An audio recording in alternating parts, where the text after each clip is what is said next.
Imagine a workplace where every voice matters, where diversity isn't an afterthought but a driving force of innovation and growth. Does that sound like the place where you clock in every day? If your answer is no, then it's time for a change. It's a well-known fact that diversity and inclusion are more than just buzzwords. They're business imperatives. A diverse workforce fosters creativity, innovation, and a wider range of skills and perspectives.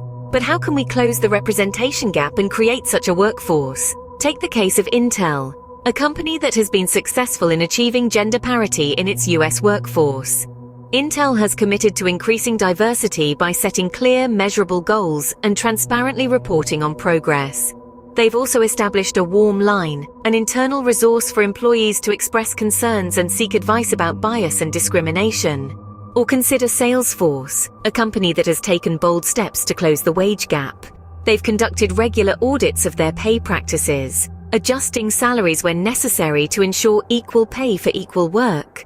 They've also implemented a robust diversity and inclusion training program, which includes unconscious bias training for all employees. And then there's Accenture, a company that's leading the way in creating an inclusive work environment.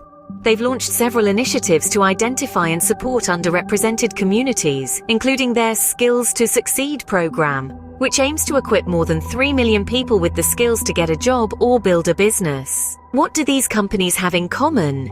They've recognized the value of diversity and inclusion and have taken purposeful steps to foster it in their workplaces. They've understood that diversity isn't just about ticking boxes or meeting quotas. It's about creating an environment where everyone feels valued and can contribute to their full potential. But diversity and inclusion don't happen overnight.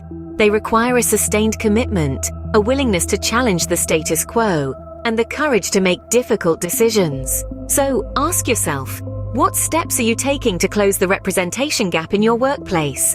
Are you merely paying lip service to diversity, or are you actively working to build an inclusive environment? Remember, the journey towards diversity and inclusion is a marathon, not a sprint. It's about progress, not perfection. And it starts with you. So take a leaf out of Intel's Salesforce and Accenture's book, set clear measurable goals, implement bias awareness training, identify and support underrepresented communities, and most importantly, lead by example.